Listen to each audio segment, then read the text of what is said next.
Sa atin mong mga kapatid na bumubuo ng Confradia de Nuestra Señora de la Rosa de Makati, sa ating mga kapatid na kinatawan ng kabataan ng Diocese ng Antipolo, at sa inyo pong lahat mga kapatid sa ating Panginoong muling nabuhay, magandang umaga po.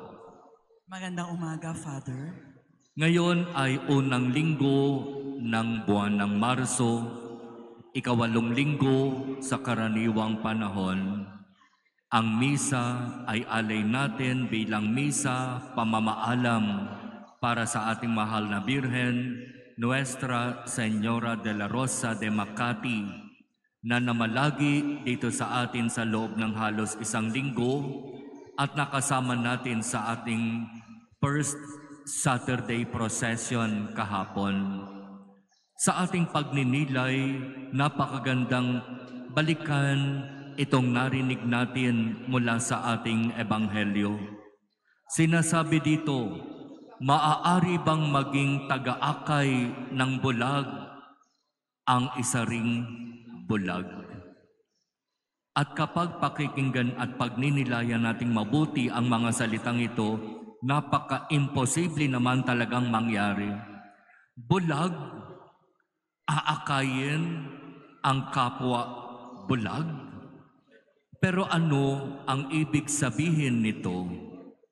Kung ako na pari ay hindi nakakaunawa sa kung ano ang katuruan ng simbahan at kung ano ang katuruan mula sa ating Panginoon, papaano ko kayo maaakay?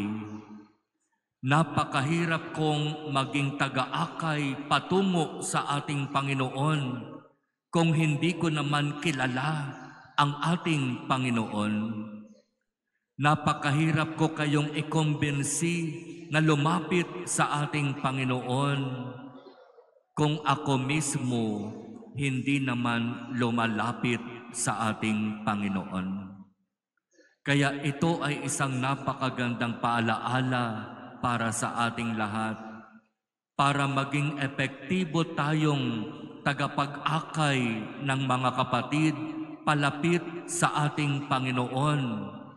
Dapat nakikita sa ating sariling pamumuhay, dapat malinaw na sa ating salita at gawa ay nararanasan ang kung ano ang ibig sabihin ng maging tagasunod ng ating Panginoon. Kaya pagnilayan nating mabuti itong sinasabing ito ng ating mabuting balita, sapagkat dito mapapatunayan kung tunay ba na talagang tayo'y karapat-dapat na maging tagasunod, tagapag-akit ng ating mga kapatid patungo sa ating Panginoon. At siyempre, kapag ang pag-uusapan ay mga pag-anyaya, pag-imbita, pag-aakit para mapalapit sa ating Panginoon, di ba ang isang tinitignan natin, ang isang hinahanap natin, ito bang nagsasalita ay karapat-dapat pakinggan at sundin? Ang sinasabi ba nitong nagsasalita na ito ay salita na totoo, mapanghahawakan, mapapaniwalaan? Ito bang taong ito na nagsasalita ba talaga ito ng salita mula sa ating Panginoon? Ang sabi ng Ebanghelyo, walang mabuting punong kahoy na namumunga ng masama at walang masamang punong kahoy na namumunga ng mabuti. Anong ibig sabihin? Sa bisa ng binyag, tayong lahat ay naging mga anak ng Ama sa langit. Ang ating Ama ay mabuti. At kung mabuti ang ating Ama, di ba dapat tayo ring kanyang mga anak ay mabuti? Napakasarap sana ng buhay kung lahat tayo na mga anak ng Diyos ay tunay nga na mabuti at talagang nagtuturingan bilang magkakapatid. Iyan ba ang nararanasan sa ating buhay? Talaga bang masasabi natin na tayo'y mabuting mga anak? At papaano natin malalaman kung tunay nga na tayo'y mabuti? Kung ang lumalabas sa ating mga bibig ay mga salita na mabuti, maganda, naaayon sa katotohanan na tinuro ng ating Ama, doon natin masasabi na tunay nga na tayo'y mabuting mga anak. Kaya suriin natin, tignan natin, balikan natin ano yung mga salitang lumalabas sa ating bibig. At sinasabi rin sa unang pagbasa mula sa aklat ni Sirach, malalaman at mapapatunayan natin kung tunay nga na tayo ay mabuti kapag may mga sitwasyon na hindi natin gusto. Kapag may mga nangyayari na kung saan tayo ay nagbibitaw ng salita, at doon malalaman kung tunay ngang tayo'y mga anak ng Diyos.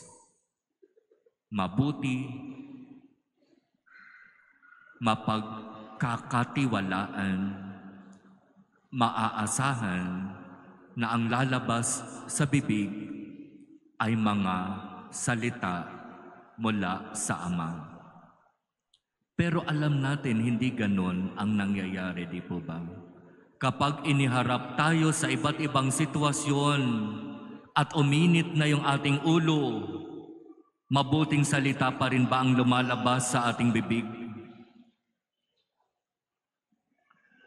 Sinasabi ang mga taga-Marikina, kung magsalita, akala mo laging galit. Kausap mo, pero parang pasigaw kung magsalita. At yung mga talagang taal na taga-Marikina, kapag nakikipagkwentuhan ka dyan, may kasamang mura. Alam niyo po ba yun? Kung hindi niyo yan alam, baka hindi kayo taal na taga-Marikina. Pero ang mga taga-Marikina, sa ordinaryong kwentuhan, kasama doon ang mura. Pero hindi yan galit. Kasama ang mura, malakas magsalita, pero hindi galit. Pero ano yung ibig sabihin ng ating mga pagbasa? Malalaman natin kung ang isang tao ay tunay na mabuti kapag siya'y galit. Sapagkat ang lalabas sa bibig ng taong iyan kung ano ang galit na nasa kanyang puso. At totoo naman, di ba? Sa mga pagkakataon na mainit ang ulo natin, sa mga pagkakataon na nagagalit tayo, sa mga pagkakataon na hindi natin nagugustuhan kung ano nangyayari sa paligid, doon tayo nakapagbibitaw ng hindi magandang salita. At sinasabi pa sa unang pagbasa, kung gusto pa nating malaman kung ang taong ito ay talagang mabuti, bigyan mo ng alak. Lasingin mo. At kapag nalasing na yan, diyan lalabas lahat ng itinatagong galit o sama ng loob. Kaya di ba may mga tao sadyang tahimik na para bang ang bait, na para bang hindi makabasag pinggan, na para bang anghel ang dating, pero pag nalasing, nagiging wild. Hindi mo na alam kung paano mo pipigilan, kung papaanong magsalita. Kung pwede lang, takpan na lang yung bibig, iuwi na lang sa bahay, kaysa makapagsalita pa ng makapagsalita ng marami. Ano ang punto ng ating mga pagbasa? Mag-ingat sa pagbibitaw ng salita. Huwag basta-basta magbibitaw ng salita. Kasi una, hindi natin alam ang totoong kwento. Hindi natin talaga kilala yung tao. Hindi natin alam yung pinagdadaanan ng tao. Bakit magbibitaw ka agad ng salita na para bang kilalang kilala mo at alam na alam mo yung kung ano ang sitwasyon?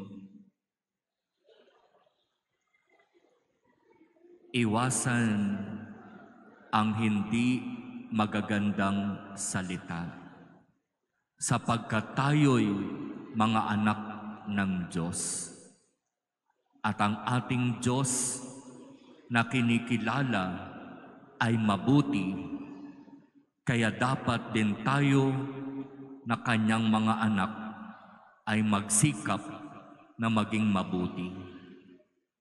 Kaya sa ating banal na misa, hingin natin sa Diyos ang biyaya na matuto nawa tayong magbitaw ng salita ayon sa kung ano ang inaasahan ng Diyos sa atin.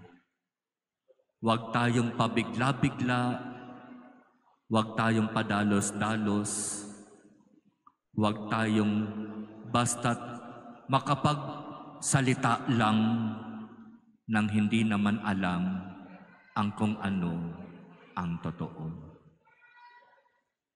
Marami nang napahamak sa pagbibitaw ng hindi magandang salita. Huwag na tayong dumagdag pa. Mas maganda pang tumahimik na lang, lumayo, para makaiwas sa hindi magandang salita.